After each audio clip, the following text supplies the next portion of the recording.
నుంచి ఫ్లైఓవర్ మీదుగా వెళ్తుంటే నాకు ఇక్కడ ఒక హోర్డింగ్ కనిపించింది. మోసం చేసి డబ్బులు తీసుకున్నాను, మర్చిపోలేకపోతున్నాను అంటే నాకు ఇక్కడ హోర్డింగ్ కనిపించింది. ఇది ఎవరికైనా ఒక లెసన్ లా ఉంటుందేమో, ఎందుకైనా మంచిది. ఏంటి ఆ హోర్డింగ్ కి ఒక రీజన్ ఏంటి, ఎందుకు పెట్టారు అనేది తెలుసుకోవాలని కుతూహలంతో ఇక్కడ ఆగాను. సంథింగ్ అక్కడ బోర్డు పైన కనిపిస్తున్న వ్యక్తి డబ్బులు తీసుకున్నారా, లేకపోతే ఆ వ్యక్తిని ఇంకెవరైనా మోసం చేశారా, ఎందుకు అంతలాగా ఈ రోజుల్లో ఇలాంటి హోర్డింగ్లు ప్రత్యేకించి పెట్టారు అంటే రీజన్ ఏదో సరిగ్గా మంచి రీజన్ అయి ఉంటుంది. ఇది ఇంకొకరికి ఉపయోగపడుతుందేమో అనే ఉద్దేశంతో నేను ఇక్కడ ఆగాను అనమాట. ఓటింగ్ సంబంధించి ఎవరైనా ఏమైనా మాట్లాడతారేమో, ఏవైనా వివరాలు తెలుస్తాయేమో ఒకసారి తెలుసుకునే ప్రయత్నం చేద్దామండి. ఎవరికైనా అంటే మోసం చేసి పశ్చాత్తాపంతో ఆయన కృంగిపోయి చనిపోయారా, ఒకవేళ అలా మోసం చేసి ఎలాంటి పరిస్థితులకు లోనవుతారు, ఒక ఎగ్జాంపుల్ ఇంకొకరికి ఎవరినైనా మోసం చేయకూడదు అన్న ఒక ఆలోచన ఉంటుందేమో అని ఒక చిన్న చిరు ఆశతో, ఇంకొకరికి ఎగ్జాంపుల్గా ఉంటుందేమో అని ఒక చిన్న ఆశతో నేను ట్రై చేస్తున్నాను. ఎవరైనా చెప్తే ఓకే, లేకపోతే చుట్టుపక్కల వాళ్ళని ఎంక్వైరీ చేసైనా మనం ఇన్ఫర్మేషన్ అనేది ఇద్దాం. ఓకేనా, రండి.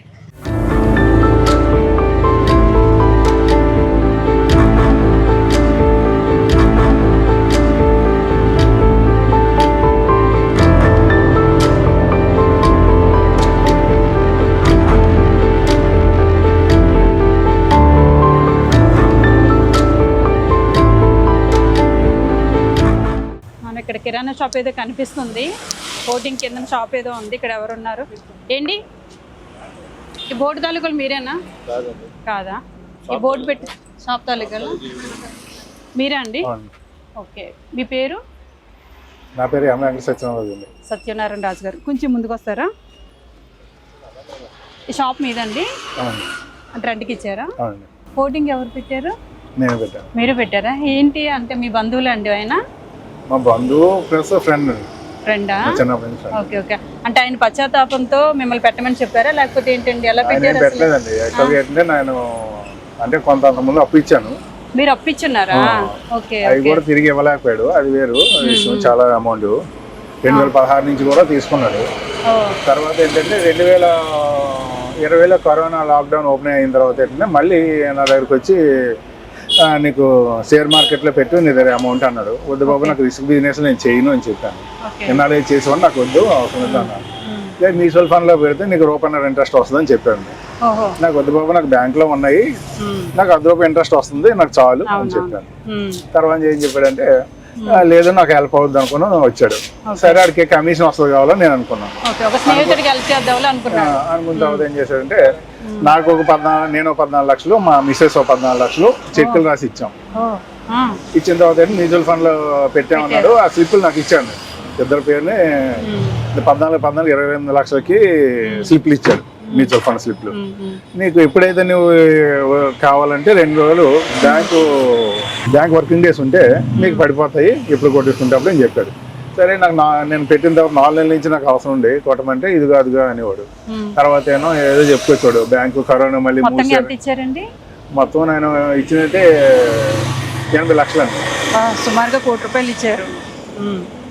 ఆ తర్వాత ఏంటంటే తర్వాత ఫోన్ ఎత్తి కూడా కాదు. ఈ స్లిప్లు అయినా మా ఫ్రెండ్ ఇంకొక ఆయన ఉంటే ఆ డబ్బులు చిట్ ఫండ్ కంపెనీలో పెట్టారా అంటే ఆ పెట్టినట్టు అందులో స్లిప్లు ఇచ్చాడండి. స్లిప్లు తీసుకున్నా సరే, స్లిప్లు ఉన్నాయి కదా అనుకున్నాం. తర్వాత ఈ స్లిప్లు ఏం చేశాడు, తర్వాత నాకు 6 నెలల నుంచి ఈయన ఫోన్ ఎత్తట్లేదు. ఒకసారి కొట్టేస్తాను, ఒకసారి ఏంటంటే ఈ కంపెనీ ఏదో లాక్డౌన్కి మూసారు, ఒకసారి ఏం కంపెనీ ఏమో ఆఫీస్ కాలిపోయిందని చెప్పాడు, ఒకసారి మీ బ్యాంక్ డీటెయిల్స్ పెట్టని చెప్పాడు. మొత్తంగా మీరు అంటే ఎన్ని రోజులు తెలుసుకున్నారు ఇది మోసం జరిగింది అని? నేను 6 నెలలు దాటే తెలుసుకున్నాను. ఎలా తెలిసింది? ఆ తర్వాత ఏంటంటే మా ఫ్రెండ్కి ఇంకొక ఆయన తెలిసింది. ఏంటంటే మా ఫ్రెండ్ ఒక ఆయన ఉన్నాడు, ఆయనకి ఇచ్చాను స్లిప్లు.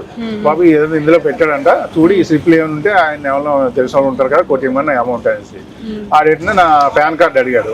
పాన్ కార్డు అడిగిన తర్వాత పాన్ కార్డు ఇచ్చిన తర్వాత ఈ చెక్ చేసి, బాబు ఈ దాంట్లో ₹1 కూడా లేదని చెప్పాడు.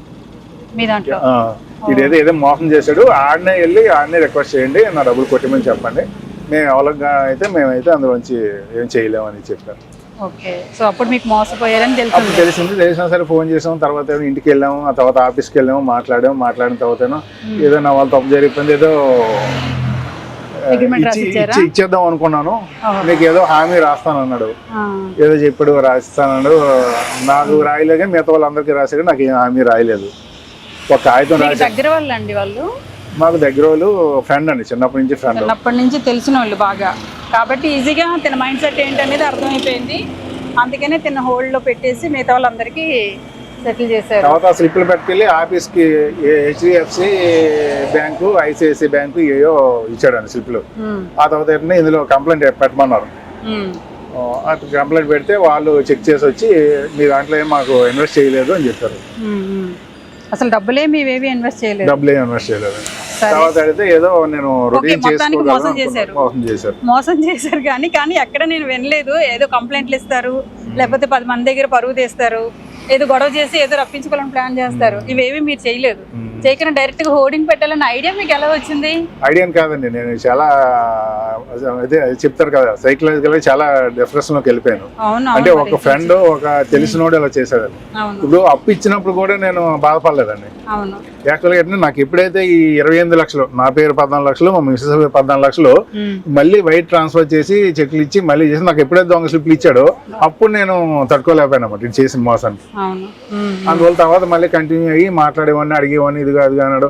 నోట్లు రాసి ఇచ్చాడు. తర్వాత ఎన్నో ఒక కాగితం రాసి ఇచ్చాడు, నీకు ఎంత అమౌంట్ వస్తుంది అది రాసి ఇచ్చాడు.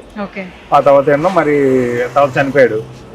చనిపోయారండి మామూలుగానే చనిపోయారు, ప్రశాంతంగా చనిపోయారా? అంటే హార్ట్ అటాక్ అంటండి. Heart attack. మేము ఇక్కడ ఎంక్వైరీ చేసాము కొంతమందిని, మీరు రాకముందు హ్యాంగ్ చేసుకున్నారని. అంటే నాకైతే హార్ట్ అటాక్ అని చెప్పారండి. చెప్పలేదు. నాకు ఈ కామన్ ఫ్రెండ్ ఒక ఆయన ఉన్నాడు అన్నాను కదా, ఆయన చెప్పాడు ఇలా చనిపోయాడు వస్తుంది అనేసి. అలాగే నాకు తెలియదు అనేసి అన్నాను. అంటే అప్పుడైనా అక్కడి నుంచేనో మొదలవాడ వాళ్ళ ఇల్లు, వీళ్ళు యాక్చువల్గా ఏంటంటే విజయనగరం తీసిప్పారు అనమాట. యాక్చువల్గా అక్కడికి వెళ్ళి నేను బాడీని కూడా చూడడం జరిగింది. బాడీ చూసినప్పుడు నార్మల్ హార్ట్ అటాక్ తో చనిపోయారా? Normal heart attack. Okay. So మొత్తానికి ఇంకా డబ్బులు రానట్టేనా? మరి రానట్టు కేసులు కూడా వేసామండి. కేసులు కూడా ఏంటంటే మరి వాళ్ళు ఎవరు రియాక్ట్ అవ్వలేదు.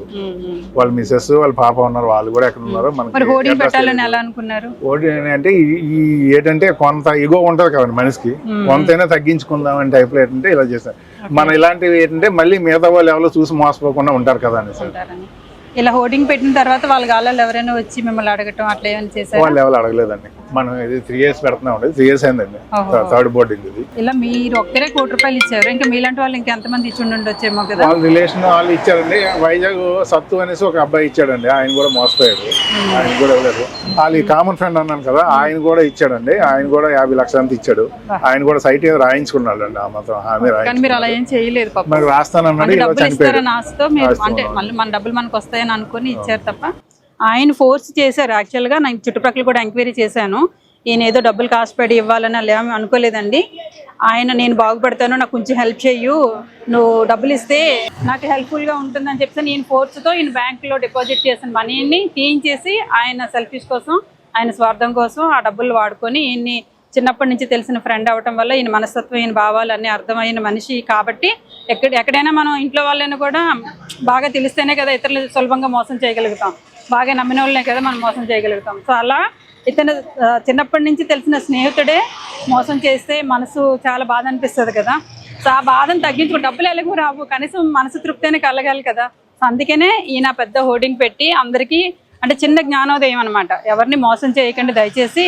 ఎందుకంటే అండి పిల్లలు పెరగాలి, వాళ్ళని చదివించుకోవాలి, భార్యను బాగా చూసుకోవాలి, ఏదో కష్టపడి కొంచెం డబ్బులు దాచుకుంటారు.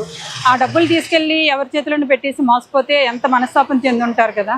సో ఏదో ఒక ఆత్మతృప్తి అయినా కలగాలి కాబట్టి ఎవరో ఒకరు ఏదో చేస్తూ ఉంటారు. కొంతమంది కేసులు పెడతారు, కొంతమంది కొట్టేస్తారు. ఏదో ఒక తృప్తి, కనీసం కొట్టేమన్న తృప్తి అయినా కొంచెం మనసుకు కలిగితే ఇంకొక పని మీద ధ్యాస కలుగుతుంది. ఈయన అవేవి చేయకుండా ఇలా పెట్టారు, ఇంకెవరు అలా చెయ్యకండి అని చెప్పడానికి చూచాయిగా చెప్పారు. యాక్చువల్గా చాలా చీటర్ ఆయన, కానీ అవేమి చెప్పట్లేదు, సింపుల్గానే చెప్తున్నారు అనమాట ఇది. సో స్నేహితుడి గురించి ఇంకొకరికి నలుగురికి ఎందుకు బ్యాడ్గా చెప్పడం అని చెప్పేసి అని వీడియోలో మాత్రం అసలు ఏం చెప్పడానికి ఇష్టపడట్లేదు.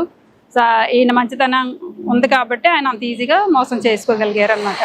సో దయచేసి ఎవరిని మోసం చేయకండి, ఏ విధంగానన్నా, డబ్బు పరంగానన్నా, మనుషుల పరంగానన్నా.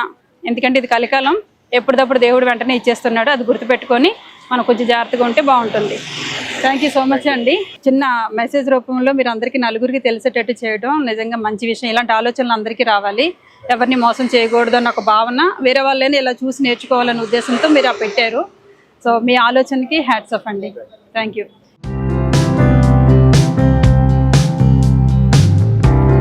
పర్వాలేదండి, మా ఇబ్బంది ఏం లేదు. కాకపోతే అంటే ఈ మోసం నేను తట్టుకోలేదు.